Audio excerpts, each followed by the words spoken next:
매튜 폭스의 생태신학에 대해서입니다.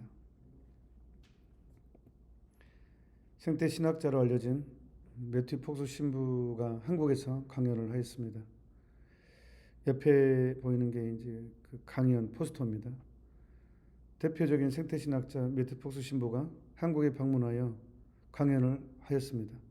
2014년 7월 20일입니다. 서울대교구와 대구대교구입니다. 서울대교구 환경사목위원회에서 주최하였고 대구가톨릭대학교에서도 이제 강의를 했습니다. 주제는 창조성, 신과 인간이 만나는 자리였습니다.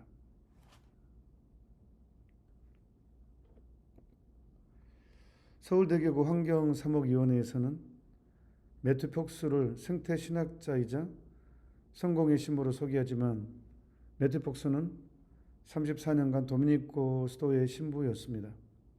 본격적 활동 당시 신앙교리성 장관 라틴과 추기경에 의해 교리적 오류를 지적받자 여기에 반발하여 가톨릭 교회를 떠나 성공회로 개종하여 성공회에서 성직자 생활을 하고 있는 인물입니다.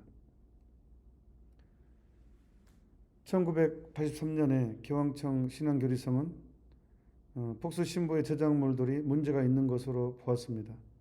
그는 원죄를 대체하는 원복, 오리지널 블레싱 개념을 주장하는 것과 하느님을 어머니로 표현한 것, 동성애의 인정과 원복을 켈트 영성, 창조 영성으로 설명하는 것입니다. 그의 생태 중심적 이론 전개는 전통적 죄의 개념을 다른 것으로 바꾸어 버렸습니다. 1988년 폭스는 라틴과 추기경에게 보내는 오늘날의 가톨릭 교회는 기능이 상실된 가족인가? 라는 공개 편지를 발표합니다.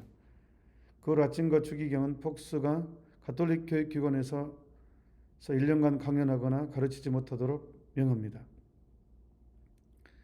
1993년 라틴과 추기경은 폭스 신부 책들에 대해 도미니코 수도의 장상들과 토론하는 자리에 소환하였으나 그에 불응하고 결국 도미니코 수도회로부터 퇴출을 당합니다.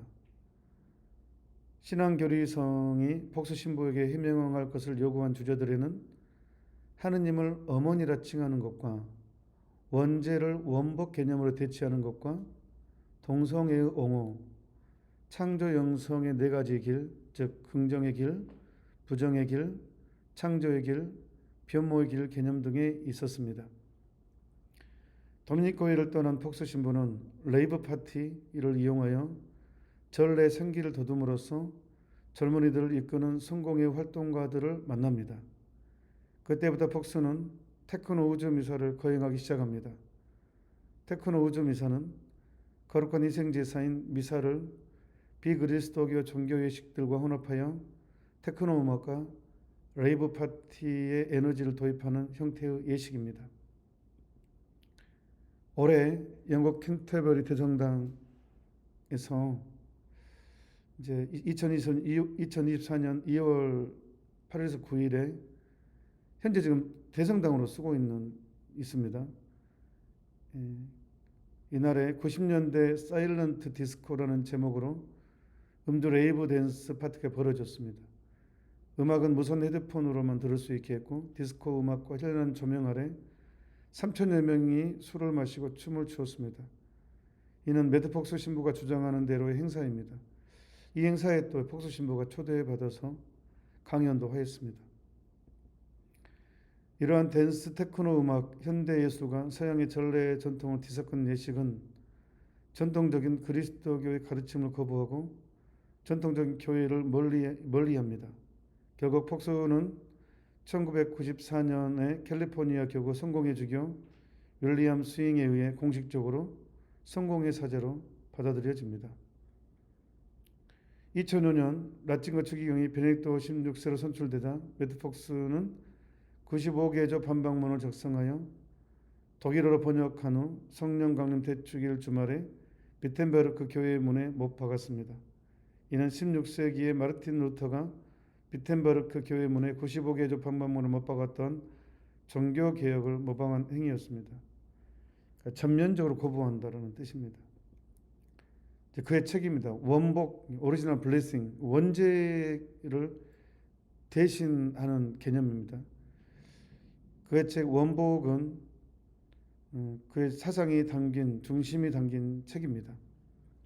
당시의 신한교류성 장군 아칭거 측이건 이 책으로 인해 폭수에게 해명을 요구했던 것입니다. 즉 원복 개념과 창조의 영성의 네 가지 길에 대한 내용입니다. 분도출판사에서 한국의 분도출판사에서 간행되었고 가톨릭 출판사 인터넷 서점에서 판매되었던 이 책에는 매트 폭스를 도미니코의 수사 신부이고 가톨릭 대학에서 신학 박사 학위를 받은 명강연자로 소개하고 있는데 가톨릭 신자들은 헷갈리기가 쉽습니다. 그는 로마 가톨릭 교회에서 거부당했고 성공의 신부입니다. 매트 폭스 신부는 한국에서 강연을 했고 많은 사제와 수도자들에게 영감을 주었을 뿐 아니라 이 원복이라는 책을 번역한 황정렬 레오라는 이 분도 신학계에 출강하여 생태신학을 가르치고 있습니다. 매트 폭스 사상이 담긴 생태신학 강의가 아니길 빌 뿐입니다. 매트 폭스의 생태신학 사상입니다. 랜디 잉글랜드가 저술한 성역의 유니콘이라는 책 제6장 여성, 교회, 마술 그리고 여신의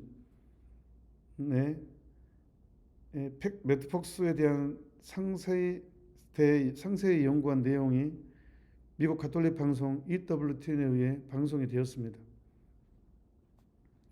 가장 영향력 있는 방송이죠. EWTN은. 그 책은 뉴에이지 운동이 어떻게 교회 안에 침투해 들어왔는가를 보여주고 있습니다. 그러니까 매트 폭스 신학 사상이 사실 뉴에이지 사상이다라고 얘기를 하는 것입니다. 여기에서 매트 폭스의 저술들에서 어떤 부분들이 문제가 있는지 잘 지적하고 있습니다. 첫 번째, 마약을 기도의 수단으로 이용한다는 것입니다. 지금 제가 하는 내용은 미국 EWTN에서 방영된 내용입니다. 음악적 신비적 고뇌됨에 대해서라는 책에서 매트 폭스는 과도한 마약은 슬기롭지 못하지만 지성적인 마약 사용은 의심의 여지 없이 기도에 도움이 된다고 썼습니다. 폭스 신부는 마약이 인식을 열리게 하고 매일의 세상의 걱정으로부터 잠시 도피하는 데 가치가 있다고 말합니다. 그는 마약이 부유하고 여가를 즐기는 계층들의 손에 있다고 오랜 동안 상상되어 왔던 영성을 대중화시킨다고 주장합니다. 그러니까 좀 충격적인 내용이죠. 그다음에 원죄 부정입니다. 그의 책 원복에서 폭스는 전통적인 원죄교주를 부정합니다. 그는 우리가 죄의 피조물로 존재하기 시작하지 않는다고 말합니다. 우리는 세상의 원복으로서 세상에 탄생한다고 가르칩니다. 이 말을 자체로는 맞습니다. 왜냐하면 하느님의 축복으로 세상이 창조됐으니까.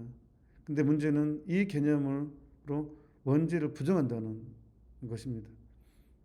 폭스가 죄로 인정하는 유일한 죄는 이중주의, 즉 사람과 사물을 서로 분리하는 것으로 보는 관점입니다. 매트 폭스가 말하는 유일한 죄는 모든 것을 하나로 보기를 거부하는 것뿐이다. 입니다. 다른 연구에 의하면 이제 모든 사물도 다 영혼이 있다. 동물도 식물도 보통 신학교에서 제가 배울 때 이제 생혼, 각혼, 영혼 이렇게 구분하거든요. 근데 매트 폭스 신부는 그것이 아니고 모두 다 영혼으로 본다는 것입니다. 세 번째, 예수 그리스도 객관적 신성을 부정합니다. 연민이라는 이름의 영성이라는 책에서 폭스는 예수님께서 하느님이시기 때문에 선하신 것이 아니라 그분께서 선하시기 때문에 신성을 지니게 되었다고 주장합니다. 그러니까 초대 오리 중에 양자설이 있거든요. 양자로 선택됐다. 이것도 이단으로 이제 있는데 그런 개념하고 비슷합니다. 그러니까 이게 완전 다른 문제입니다. 다시 말하자면 예수님께서 하느님이시기 때문에 선하신 것이 아니라 그분께서 선하시기 때문에 신성을 지니게 되었다고 주장합니다. 그러니까 우리도 선하면 신성을 지니게 된다는 것입니다. 이는 예수님의 객관적인 신성을 거부하는 것입니다. 특히 그는 예수는 신성이 있었기에 연민을 가졌던 것이 아니라 연민이 있었기에 신성을 지녔다. 그리고 예수는 다른 사람들도 연민을 가졌기에 신성을 지니게 된다고 가르치지 않으셨는가라고 썼습니다. 네 번째, 뉴에이지 운동 도입니다. 마술랭이나 그리스도교 이전의 이교주의는 단지 뉴에이지 운동의 또 다른 측면에 불과하다. 매트 폭스는 서구에서 비롯된 창조 영성이 같은 그림의 일부분임을 인정합니다.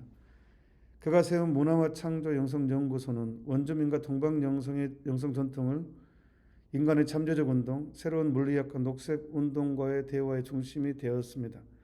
매트 폭스는 그리스도인들을 비롯한 사람들은 뉴에이지라는 단어를 두려워해서는 안 된다고 가르칩니다. 실상 뉴라는 단어는 꽤 오래된 것으로 입증될 수도 있습니다. 그가 하는 말입니다. 예를 들어 원복에 대한 새로운 신학은 실상 우리에게 익숙한 원죄 신학보다 훨씬 더 고대의 것이다 라고 말합니다. 매트 폭스 신부의 승태 신학을 간략히 정리하자면 차별금지법이 남녀나 장애인, 이주민을 차별하지 말자가 아닌 동성애를 합법화시키고 각종 개인적 성애 일탈을 합법화시키는 내용이듯이 그의 생태신학도 단순히 환경보호운동이나 생태환경을 보존하자는 것이 아닌 그것을 이용한 기존의 전통신학을 뒤집는 것입니다. 생태계 보존이라는 거부할 수 없는 선한 이유로 전개되는 신학사상이라 더욱 무서운 힘을 발휘하는 것입니다. 바로 이것을 이용해서 뉴에이지 사상을 교회 안에 집어넣는 것입니다. 이 부분에 대해서 따로 설명할 것입니다. 이 뉴에이지 내용과 연결은 되게 방대한 내용이어서 모든 생태신학이 그렇다는 것이 아니라 매트 폭스 생태신학이 그렇다는 것입니다. 매트 폭스 신부의 생태신학에 따르면 기존의 죄의 개념은 없습니다. 따라서 십자가의 희생제사의 미사도 다른 의미로 해석됩니다. 모든 오류의 시작은 항상 죄의 개념을 희석시킨다는 것입니다. 윤리가 무너진 세상은 언제나 죄를 묻지 않는 종교 이론을 만듭니다. 신학사상을 만듭니다. 그리스도교의 구원 개념은 죄사함의 구원입니다. 죄가 없으면 구원도 없는 것입니다. 매트 폭스 신부의 사상의 핵심은 모든 것은 좋다입니다. 무차별 관용주의가 그의 신학 사상 전반에 고루 퍼져 있습니다. 영국의 유명한 소설가 A.K. 체스터턴은 관용의 대상을 고려치 않고 무차별적인 관용 자체가 좋은 것으로 간주될 때 그 사회는 이미 도덕적 부패가 한창 진행된 것이다 라고 했습니다.